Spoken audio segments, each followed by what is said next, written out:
The massive crystal chamber gleamed. Under the artificial suns of Nixara, hundreds of Valyrian nobles sat in there.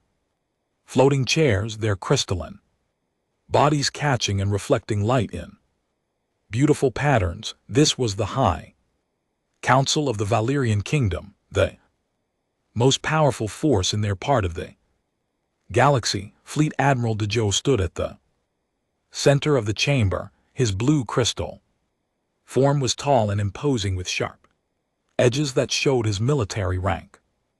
Behind him, a large holographic display showed images of a small blue planet orbiting a yellow star. Honored Council members, Dejo began, his voice echoing through the chamber, I present to you the planet called Earth. Our scouts have studied this world for many cycles. It contains vast amounts of water, rare metals, and energy sources that our kingdom needs. The hologram changed to show the planet's inhabitants, strange, soft-bodied creatures with pink and brown skin, walked on two legs. They had hair on their heads and wore simple coverings over their bodies. These are the humans. Dejo continued. They are primitive creatures. They fight among themselves constantly. Their technology is thousands of years behind ours. They have no unified government and no real space fleet. Council member Hij Jin leaned forward in her chair. Her red crystal body pulsed with excitement. Admiral, how many ships would we need to conquer this world? Dejo smiled, showing his crystal teeth. Our third fleet would be more than enough. 200 ships against a few dozen primitive spacecraft. The humans would surrender within days of seeing our power. Murmurs of approval rippled through the chamber. The Valyrians had conquered many worlds before. None had ever resisted them for long. Their crystal ships were faster and stronger than anything most species could build. War strategist Jin Woo raised his hand. His green crystal form was smaller than the others, but his mind was sharp. Admiral, our intelligence reports seem incomplete. We know little about human psychology or their capacity for warfare. Should we not study them more before making such a decision? Dejo waved his hand dismissively. Strategist Jin Woo, we have observed them for cycles. They are weak and divided. Look at their wars. They use crude weapons and simple tactics. Their largest ships carry barely 100 warriors. What threat could they possibly pose to our kingdom? The hologram showed human cities burning from their own conflicts, images of their primitive aircraft dropping bombs on each other, videos of humans fighting with metal sticks and projectile weapons. You see, Ajen said, standing up. They cannot even live in peace with their own kind. How could they possibly resist us? We have energy, weapons that can cut through their strongest metals. Our shields can stop anything they might throw at us. Other council members nodded in agreement. Councillor Jamin spoke up. The resources on this planet could fuel our expansion for generations. The water alone would solve our shortage problems. In the back of the chamber, chief xenobiologist Sun Min shifted uncomfortably in chair. He had read all the reports about humans. Something bothered him about these creatures, but he could not put his finger on what it was. If I may speak, Sun Min said quietly. Dejo looked annoyed. What is it, scientist? The humans show unusual patterns. Their behavior, when threatened, they do not always respond logically. In their history, smaller human groups have defeated much larger ones through unexpected methods. They seem to have quality we do not fully understand. Hijin laughed, a sound like crystal bells. Ringing, scientist Sun Men, you worry. Too much, what unexpected methods could possibly work against energy shields and plasma cannons? Their most powerful weapons are chemical explosives. We mastered energy weapons before their species learned to make fire.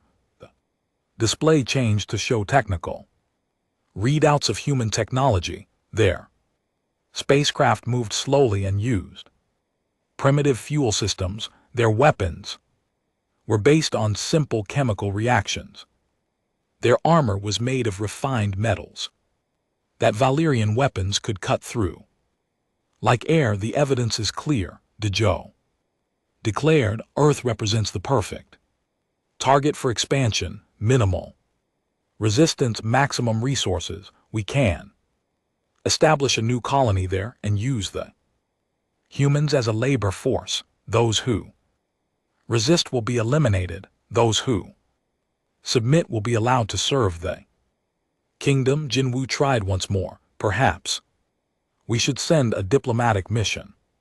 First, test their response to our presence, learn more about their capabilities, and give them time to prepare. Hyan snapped. No, we strike quickly and decisively. That is how the kingdom has always expanded. Show overwhelming force, accept surrender. Begin exploitation. It has worked on every world we have conquered. Council member Borum nodded enthusiastically. I agree with Counselor He Jin. The Third Fleet has been idle too long. Our warriors need action and our kingdom needs resources. This Earth provides both. Dejo raised his crystal staff, all in favor of authorizing the conquest of Earth. Hundreds of crystal hands rose in the air. The light patterns in the chamber danced as the council members voted. Only a few hands remained down, including Jinwu and Altuz. Announced, I will personally lead the Third Fleet to Earth. We will show these humans the power of the Valerian kingdom. Within one cycle, their world will belong to us. The council erupted in celebration. Crystal voices rang out in triumph. Plans were already being made for dividing Earth resources among the noble houses. As the session ended, Sanang Min approached his assistant Nara in the corridor outside the chamber. Nara was young for a Valerian, her crystal form still smooth and unmarked by age. Teacher, Nar said, you look troubled. The conquest will bring great glory to our kingdom. Sunman shook his head slowly. Nar, I have studied many species in my lifetime. Most follow predictable patterns when faced with superior force. They calculate odds. They negotiate. They surrender when resistance becomes hopeless. And the humans are different in their history. They have records of individuals fighting against impossible odds, not for logical reasons but for concepts they call honor, freedom, and revenge. They have a saying, better to die on your feet than live on your knees. Nar looked confused. But teacher, such behavior is illogical. Why would they choose death over servitude? That is what worries me. Sunung Min replied, we are about to test a species that may not respond the way we expect, and I fear our kingdom is not prepared for what we might find. But his words were lost in the celebrations echoing through the crystal halls. The Valerian kingdom had made its decision. The Third Fleet would launch within days. None of them knew that their vote would bring an end to everything they had built over thousands of years. Admiral Tae Young stood on the bridge of his flagship, watching the blue planet grow larger on the main screen. Behind him stretched the might of the Valerian Third Fleet, 200 crystal ships arranged in perfect formation. Each ship was a work of art there. Crystal hulls reflecting starlight like. Jules, Admiral, his communications. Officer reported, we are receiving multiple signals from the planet. Primitive radio waves and basic electromagnetic transmissions, any. Response to our arrival, Tae Young. Asked nothing directed at us, sir, they. Appear unaware of our presence, Tae Young. Smiled, just as Fleet Admiral DeJoe had predicted. The humans were so primitive. They couldn't even detect ships. Approaching their world, this would be easier than expected. Begin standard conquest protocol, he ordered. Move the fleet into high orbit and broadcast our terms of surrender. The Valerian ships glided forward with deadly grace. Their energy shields glowed softly around their hulls. Weapon ports opened like flowers blooming, revealing the plasma cannons within. Tactical analyst Bo Ram monitored her instruments from the secondary bridge. Admiral, I'm detecting approximately 60 human spacecraft in orbit around their planet. They appear to be crude constructions using chemical propulsion. 60 ships against 200. Taeyang mused, they will see raising quickly. Fleet reached high orbit without incident. Below them, the blue and white planet spun slowly. Cities dotted the land masses, connected by primitive transportation networks. It was beautiful in its simplicity. Open a channel to the planet. Tae Young commanded. Channel open, serve the people of Earth. Tae Young began, his voice carrying the authority of the Valerian Kingdom. I am Admiral Tae Young of the Third Fleet. Your world now belongs to the Valerian Kingdom. You will surrender immediately and submit to our authority. Any resistance will be met with overwhelming force. You have one of your time periods called hours to respond. The transmission ended. Now came the waiting on every other world. This was when the surrender offers began. Local leaders would negotiate terms, trying to save what they could of their civilization. Minutes passed, then an hour. Finally, a response came from the planet's surface. The voice was human, speaking their crude language through primitive radio waves. The translation system struggled with the rough sounds. This is Admiral So Young of the Terran Defense Force. Your ships are in violation of Earth's sovereign space. You have 5 minutes to withdraw or we will open fire. Boram's crystal face showed confusion. Admiral, they must not understand our capabilities. Should we demonstrate our firepower? Before Tae Young could respond, alarms began blaring throughout the bridge. The tactical display lit up with dozens of new contacts. Admiral, the sensor operator called out, human ships are approaching from multiple vectors. They're using some kind of stealth technology. I count 97 vessels closing on our position. Tae Young stared at the display. The human ships had appeared as if from nowhere. They were crude-looking constructions of metal and ceramic, but they moved with surprising speed. How did they hide from our sensors? He demanded. Unknown, sir. Their technology shouldn't be capable of such deception. On the main screen, a human ship came into visual range. It was ugly compared to Valerian crystal ships, a blocky, angular thing covered in armor plating and weapon mounts, but something about it seemed threatening. The lead human ship opened communication. A new voice spoke rougher than the first. This is Captain Minu of the Defiance. You've got 30 seconds to start moving away from our planet.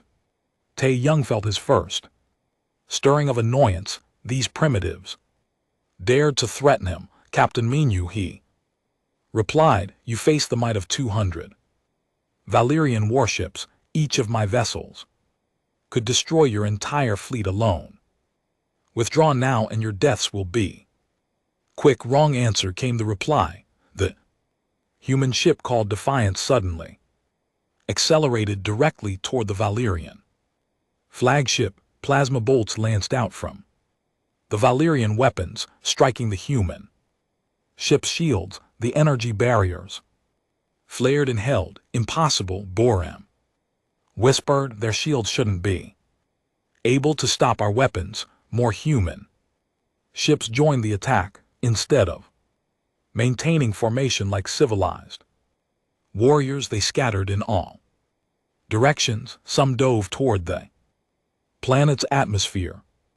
Others spiraled around Valyrian ships in unpredictable patterns. All ships Taeyong commanded opened fire. Destroy these primitives. The space around Earth lit up with energy weapons. Plasma bolts and particle beams crossed the void. First human ship exploded in a brilliant fireball. Its crude armor no match for Valyrian firepower, but instead of retreating, the humans pressed their attack. The ship called Defiance rammed directly into a Valyrian cruiser. Both ships exploded in a massive blast that damaged two nearby vessels. Admiral Boram reported, her voice shaking. Captain Minu just destroyed himself to damage our ships. This behavior makes no strategic sense. More human ships followed the same tactic. They would, close to point-blank range, absorb terrible damage, then ram themselves into Valyrian vessels. The explosions were devastating at such close proximity. Why are they doing this? Taeyong demanded. They could surrender and live. Instead they choose suicide. Human attacks continued for 3 hours. When it finally ended, 17 Valyrian ships had been destroyed or crippled. The humans had lost 38 vessels, but their sacrifice had shaken the entire fleet. Communications officer Hin Wu intercepted human transmissions during the battle. What he heard chilled him to his crystal core. Admiral, he reported, the humans are not treating this as a normal military engagement. Their communication suggests they view this as a war of survival. They're calling for total mobilization of their species. What does that mean? Taeyong asked. They're converting their entire civilization to war production. Every factory, every shipyard, every resource is being directed toward building weapons and ships. They're even training their children for combat. Boram looked up from her station. Sir, I'm detecting massive electromagnetic activity across the planet's surface. Industrial output has increased by 300% in the last 3 hours. Taeyong stared at the tactical display. This was not how conquests were supposed to proceed. Other species negotiated calculated losses and surrendered when defeat became inevitable. They didn't transform their entire civilization into a war machine. A new transmission came from the planet. This time it was Admiral So Young again. Valyrian fleet, this is your only warning. Leave our space immediately. If you remain, we will consider it an act of genocide against humanity. We will respond accordingly. Genocide, Taeyong muttered. We're offering them the chance to serve the kingdom. How is that genocide? Hun Wu accessed more human transmissions. Admiral, they appear to believe that serving the kingdom is equivalent to death. They're saying they prefer extinction to slavery. That's madness, Bram whispered. The final transmission of the day came from a different human source. The voice was young, barely more than a child by human standard. This is Lieutenant Ji-Hyun of the Earth Defense Corps, age 16. To any aliens listening, you wanted a war. Now you have one. We'll fight you in space, in our atmosphere, on our surface, and in our cities. We'll never surrender. And if you kill us all, we'll make sure the cost destroys you too. The transmission ended. Silence fell over the Valerian bridge. Admiral Boram said quietly, our intelligence was wrong. These humans, they're not like other species we've conquered. Teddy Young nodded slowly. For the first time since the invasion began, doubt crept into his mind. What had the kingdom awakened? In the depths of space, more human ships were already moving toward their position. The war for Earth had only just begun. Communications Officer Hyun Woo had never seen anything like it. For the past 6 hours, he had monitored human transmissions from across their solar system. What he discovered made his crystal form tremble with an emotion he had never felt before. Fear. Admiral Tae Young, he called across the bridge. You need to hear this. The Admiral approached Yan Wu and LT Unk and GTS station.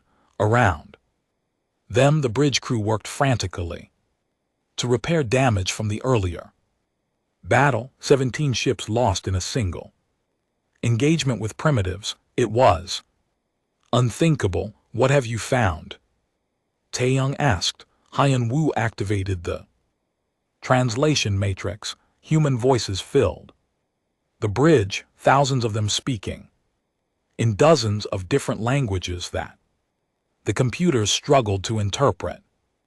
This is President Chen of the American Federation, one voice said. As of this moment, all military production facilities are hereby converted to warship construction. Every commercial shipyard will begin producing combat vessels within 24 hours. Another voice joined in. Prime Minister Patel of the European Union confirms total mobilization. All civilian spacecraft are being retrofitted with weapon systems. We're calling up every reserve pilot in our forces. Russian Federation confirms. Came a third voice. Our Mars colonies are online. Asteroid mining operations have been converted to ammunition production. We're building 1,000 ships for everyone they brought. Taeyong listened in growing disbelief. They're converting their entire civilization to military production in hours. It gets worse, Sir. Yan Wu said. He switched to another channel. Listen to this. A new voice came through the speakers. It belonged to Admiral So Young, the human who had led their defense fleet. Citizens of Earth, she began, we face an enemy that seeks to enslave our species. They offer us the choice between slavery and death. We choose neither. We choose victory. The transmission continued. I'm implementing protocol endgame. Immediately, every human over the age of 14 will receive basic combat training. Every settlement from Luna Base to the Jupiter mining stations will become a fortress. We will fight them with everything we have. Boram looked up from her tactical station. Admiral, I'm detecting massive energy signatures from the planet's surface. They're building something big. Can you identify it? It appears to be shipyards, hundreds of them. They're using some kind of modular construction system I've never seen before. Intelligence Officer Yoonji joined the conversation. She had been analyzing human behavior patterns since the battle ended. Admiral, I need to report something troubling. The humans aren't following any known military Doctrine explain, in all our previous conquest, species follow predictable patterns. They attempt to negotiate. They try to preserve their civilian populations. They seek to minimize losses. The humans are doing none of these things. Yunji activated her holographic display. It showed human settlements across their solar system. Look at this. Civilian mining stations are mounting weapons. Cargo haulers are being converted into warships. They're even arming their transport shuttles. Children's schools have been converted to military training centers. She continued. They're teaching 12-year-olds how to operate spacecraft weapons. This level of total mobilization suggests they view this conflict as a war of complete extinction. Tae Young studied the data. In 6 hours, human industrial output had increased by 500%. Ships that should take months to build were being completed in days using prefabricated components. How is this possible? He wondered aloud. Hyen Wu had been monitoring more transmissions. Sir, I think I understand. The humans have been preparing for this scenario for generations. They call it protocol. Endgame, a plan for total species survival. They planned for our invasion. Not specifically ours, sir. They planned for any alien invasion. Their entire civilization has contingency protocols for converting to total war production. Within hours, the bridge fell silent. No species in Valyrian history had ever prepared for conquest so thoroughly. Sir Borim called out, I'm detecting approaching contacts, multiple human fleets converging on our position. The tactical display lit up with red markers. Human ships were coming from every direction, from their moon, from Mars, from asteroid mining stations. Throughout the system, how many? Taeyang asked. Current count is 800 ships, sir. And more are launching every hour. 800 ships in less than a day. The humans had assembled a fleet 4 times larger than the Valyrian invasion force. Diplomat J. Hyen stepped forward. Admiral, perhaps we should attempt negotiations. Surely they can be made too. See reason. Open a channel. Taeyang ordered. Channel open, sir. This is Admiral Tae Young of the Valyrian 3rd Fleet. I request immediate communication with your military leadership. The response came quickly. Admiral So Young's voice filled the bridge. This is Admiral So Young. State your business. Admiral, I believe there has been a misunderstanding. The Valyrian kingdom offers your species the opportunity to join our civilization. You would have protection, advanced technology, and peace. At what cost? So Young replied. Simple submission to kingdom authority. Your resources would be managed by our administrators. Your people would work in service to the greater good. Silence stretched for long moments. Then So Young spoke again, her voice cold as space. Admiral Tae Young, let me make something clear. We've studied your kingdom through your own transmissions. We know what happened to the other species you protected. They became slaves. Their cultures were erased. Their children were taken to serve your empire. They found peace in service. Tae Young protested. They found death of everything that made them who they were.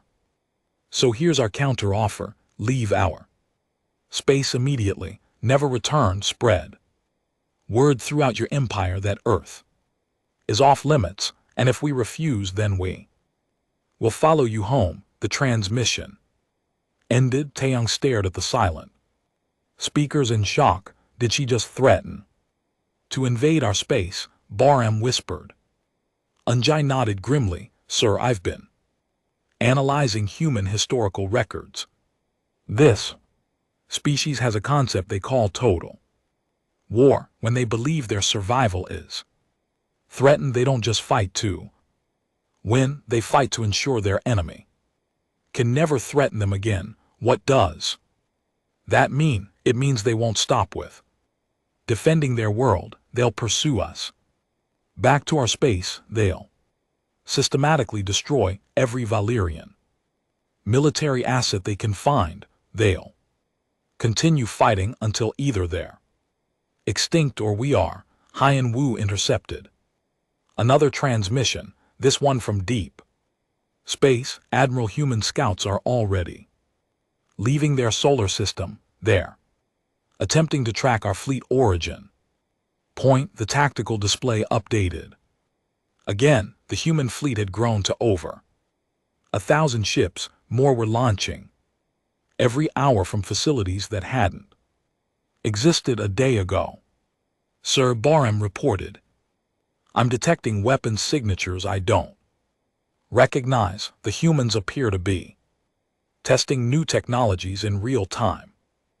On the main screen, human ships fired projectiles at asteroids. The weapon seemed primitive, chunks of metal accelerated to high velocity, but the impacts were devastating, shattering kilometer-wide rocks into dust. Kinetic weapons, Yunji observed, crude but effective, and their ships are designed differently than anything in our database. They prioritize firepower and armor over aesthetics. Taeyang made a decision that would haunt him for the rest of his life. Prepare the fleet for withdrawal, sir. Boram looked shocked.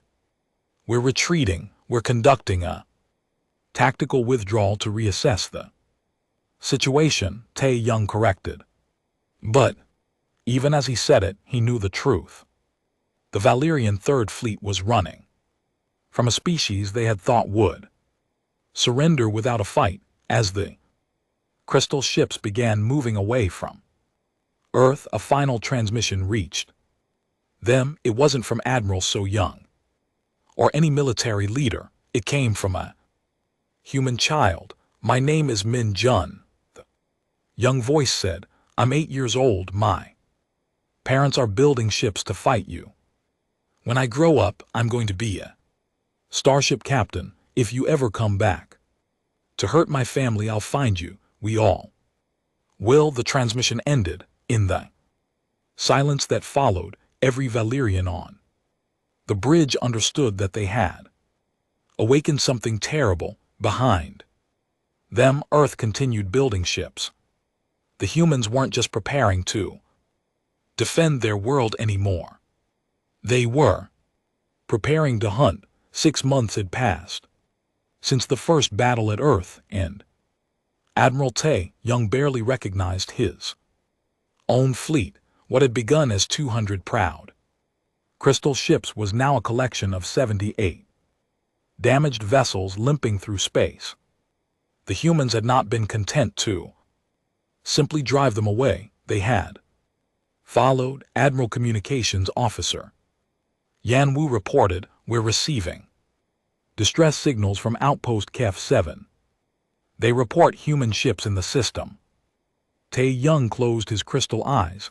KEF-7 was a mining station 3 systems away from Earth, proved that human scouts had penetrated deep into Valerian space. "How many human ships?" he asked. 57 confirmed. "Contacts, they're demanding the station surrender."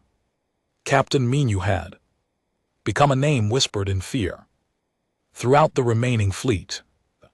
Human who had sacrificed his first ship in a ramming attack had somehow survived, and now commanded a growing force of human vessels. "Sir," Tactical Analyst Bo Ram called out, "I have visual contact with the human fleet." The main screen showed something that still shocked Taeyang every time he saw it. Human ships built from salvaged Valerian technology mixed with their own crude designs. They were ugly, angular things, but they worked with Terrifying efficiency, look at them. Boram whispered, they're using our own weapons against us. It was true. The humans had somehow reverse-engineered Valyrian plasma cannons and energy shields, but instead of simply copying the designs, they had improved them. Human weapons fired faster and hit harder than the originals. Admiral, Intelligence Officer Yunji approached his command chair. I need to show you something. She activated a holographic display showing intercepted human transmissions. The humans have captured one of our officers alive. The display showed Fleet Commander Boram, not the tactical analyst, but the senior officer who had been leading the defense of Kef 7. She sat in what appeared to be a human interrogation chamber. I am Fleet Commander Boram of the Valyrian Navy, she said, her crystal voice steady. Despite her circumstances, I demand to be treated according to the laws of civilized warfare. The human across from her was unremarkable, average height, brown skin, wearing a simple uniform. Captain Minyu himself, Taeyang, realized. Commander Boram, Minyu said calmly, let me explain something about human warfare. We don't follow your rules because your rules are designed to protect conquerors. I am a prisoner of war. Boram insisted. You must treat me with dignity. You came to our world to enslave our children. Minyu replied. You voted to destroy our civilization. Now you want dignity. What followed was not torture in the traditional sense. The humans never laid a hand on Boram. Instead, they showed her videos. Human cities burning under Valyrian attack. Human families torn apart as their loved ones died defending Earth. Human children being trained for war because aliens had come to steal their future. This is what your civilized conquest looks like to us, Minyu explained. Your empire has done this to dozens of species. You erase their cultures, enslave their people, and call it peace. Boram's crystal form began to dim, a sign of emotional distress among Valyrians. We bring order to chaotic systems. We provide structure and purpose. You provide slavery. Minyu corrected, and now you're going to help us end it. The display showed Boram slowly breaking down as she was confronted with the reality of what the Valyrian kingdom had done, not through physical torture but through the simple presentation of truth. By the end of the interrogation, she was providing detailed information about Valyrian military capabilities, fleet positions, and strategic plans. Turn it off, Taeyang ordered. He couldn't watch anymore. Admiral Yunji said quietly, there's more. The humans broadcast her surrender across all Valyrian communication networks. Every ship, every outpost, every world in the kingdom saw one of our fleet commanders cooperating with the enemy. The psychological effect had been devastating. If Fleet Commander Boram could be broken, what hope did ordinary Valyrian soldiers have? Sir Hyan Wu called out. Incoming transmission from the human fleet. On screen, Captain Minyu appeared on the main display. Behind him, Taeyang could see the bridge of a human ship, a mix of salvaged Valyrian technology and human innovations. The combination was unsettling. Admire Taeyang, Minyu began. I have a message for you and your fleet. Speak, Taeyang replied curtly. Your empire is finished, not just your invasion of Earth, your entire kingdom. We've captured your star charts, your communication codes, and your military protocols. We know where every Valyrian world is located. The bridge fell silent. That information had been classified at the highest levels. Hao Taeyong asked, "Your fleet commander Bram was very helpful. Did you know she memorized the location of every major Valyrian installation? Quite impressive." "Really?" Minyu leaned forward. "Here's what's going to happen. You have 48 hours to withdraw all Valyrian forces from the sector. Any ships that remain will be destroyed. Any outposts that resist will be eliminated. You cannot threaten the entire Valyrian kingdom." Taeyong protested. "Admiral, look around you. 6 months ago you brought 200 ships to conquer one primitive world.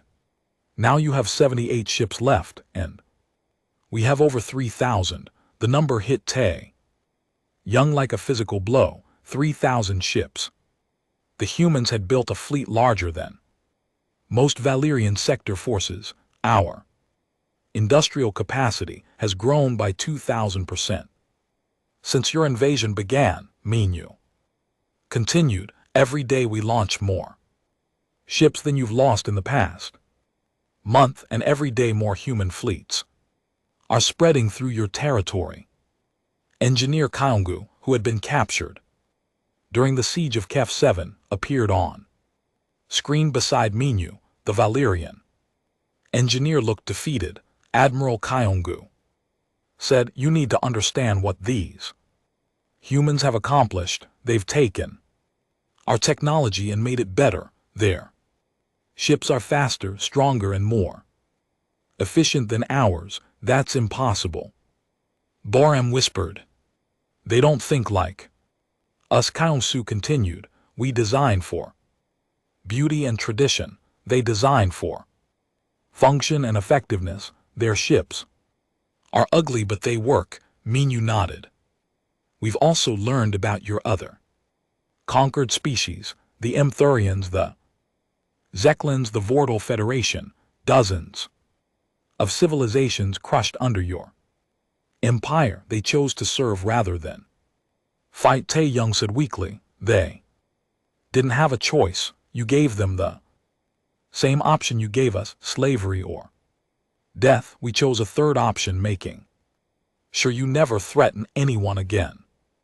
The transmission showed human fleets moving through space toward Valyrian territory, dozens of them, each larger than the original invasion force. "Your 48 hours starts now," Minyu said. "Any Valyrian military vessel found in this sector after that time will be destroyed. Any attempt to call for reinforcements will result in us accelerating our advance into your core systems." The transmission ended. Taeyong stared at the dark screen, feeling the weight of catastrophe settling on his shoulders. Admiral Boram said quietly, "What are your orders?" For the first time in his military career, Taeyong had no answer. The Valyrian kingdom had awakened something that defied every assumption they had made about warfare, conquest, and civilization itself. The humans weren't just defending their world anymore. They were systematically dismantling an empire that had stood for thousands of years, and they were winning. "Prepare for withdrawal," he finally said. "Send word to High Command. Tell them." He paused, searching for words to describe the impossible situation. "Tell them the humans are coming." Supreme War strategist Jin Wu stood in the ruins of what had once been the proudest military command center in the galaxy, the crystal walls of Inzara's defense coordination center were cracked and dark. Half the holographic displays had failed, and the few that still worked showed nothing but red warning indicators. "Report," he ordered, though he already knew what he would hear. "Sector 7 has fallen," reported Commander Eugene, her crystal form dim with exhaustion. "The humans destroyed our last 3 outposts yesterday. Sector 12. Went dark 4 hours ago, in Admiralty. Young's fleet, 37 ships remaining, sir. They're falling back to the core systems, but the humans are faster. They're not giving our forces time to regroup. Jin Woo studied the tactical display that showed the collapse of the Valerian kingdom. Red markers indicated human fleets advancing through space that had been theirs for 1,000 years. Blue markers showed Valerian forces in retreat or destroyed. It had been 8 months since the invasion of Earth began. The war that was supposed to last days had become a catastrophe that was destroying everything the kingdom had built. How many human ships are we facing now? Jin Woo asked. Communications officer Mio looked up from her station. Latest intelligence suggests over 8,000 vessels, sir. They're organized into 12 separate fleets, each commanded by officers who survived the initial fighting at Earth. 8,000 ships. The entire Valerian Navy, at its peak, had numbered fewer than 6,000 vessels, sir. Intelligence analyst Yoonji approached with a data pad. I've completed the analysis you requested on human tactical doctrine. What did you find? They're not following any known military strategy, sir. Traditional warfare involves taking territory, establishing control, and moving to the next objective. The humans are doing something different. Yoonji activated a holographic map showing human fleet movements. They're not trying to conquer our worlds. They're systematically destroying our ability to make war. Display showed human attacks focused on shipyards, weapons factories, and militaries. Civilian targets were left untouched, but anything that could produce or support military forces was being eliminated. They're dismantling our empire piece by piece, Yoonji continued, and they're doing it faster than we can respond. What about fleet? Admiral DeJoe's forces in the Outer Rim? Jin Woo asked. A heavy silence fell over the command center. Commander Eugene finally spoke. Admiral DeJoe died in the Battle of Kef Prime 3 days ago, sir. His flagship was destroyed in a human ramming attack. The surviving ship scattered. Jin Woo felt something he had never experienced before. Despair. DeJoe had been their finest military mind, the architect of a dozen successful conquests. If he could be defeated, what hope did any of them have? Sir Mio called out. Incoming transmission from the human fleet approaching Enzara.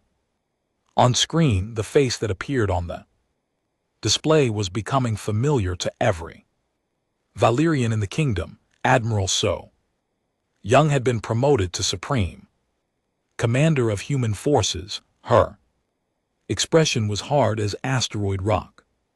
Strategist Jin Woo, she began. I'm transmitting the terms for Nexus surrender. The capital world of the Valerian kingdom does not surrender. Jin Woo replied automatically. Then it will be destroyed. So Young said simply, we have 4,300 ships in orbit around your world. Your planetary defenses consist of 12 orbital platforms and a garrison fleet of 90 vessels. Jin Woo checked his own displays. The numbers were accurate.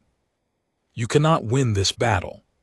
So Young continued, your orbital platforms will be eliminated in the first wave of attack. Your ships will be destroyed in the second. The third wave will target your military installations on the planet's surface, and the civilian population will be unharmed provided there is no resistance. We are not conquerors. Strategist Jin Woo, we are exterminators of military threats.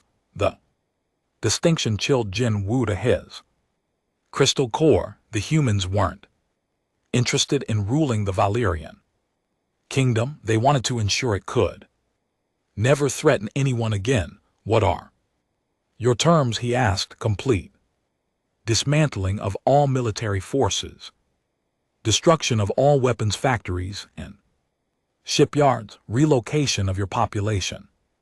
Under human supervision, the Valerian kingdom will cease to exist as a political entity. On his tactical display, Jinwu could see the human fleet in orbit. Unlike Valerian ships, with their artistic crystal halls, the human vessels were purely functional. They bristled with weapons and armor plating. They looked like what they were, instruments of war. You're asking us to become slaves, Jin Wu said. No, So Young replied. Slaves still serve a purpose. We're asking you to become irrelevant. The transmission continued. Your empire has enslaved dozens of species over the centuries. The mothers, the Xians, the Vortal Federation, all reduced to servitude under Valerian rule. That ends now. They chose service over death. Jin Wu protested weakly. They had no choice. You gave them slavery or extinction. We're offering you something different.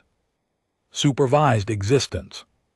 You will live, but you will never again have the power to threaten other species. Images appeared on the screen showing human fleets throughout former Valerian space. They were keeping their word.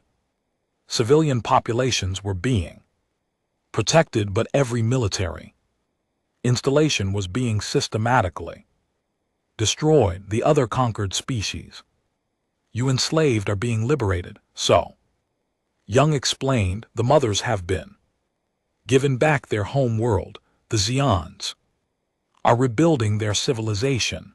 The Vortal Federation is being restored. Captain Minyu appeared beside So Young. On the transmission, the human who had led the first desperate defense of Earth now commanded one of their largest fleets. Strategist Jin Wu, Minyu said, I want you to understand something.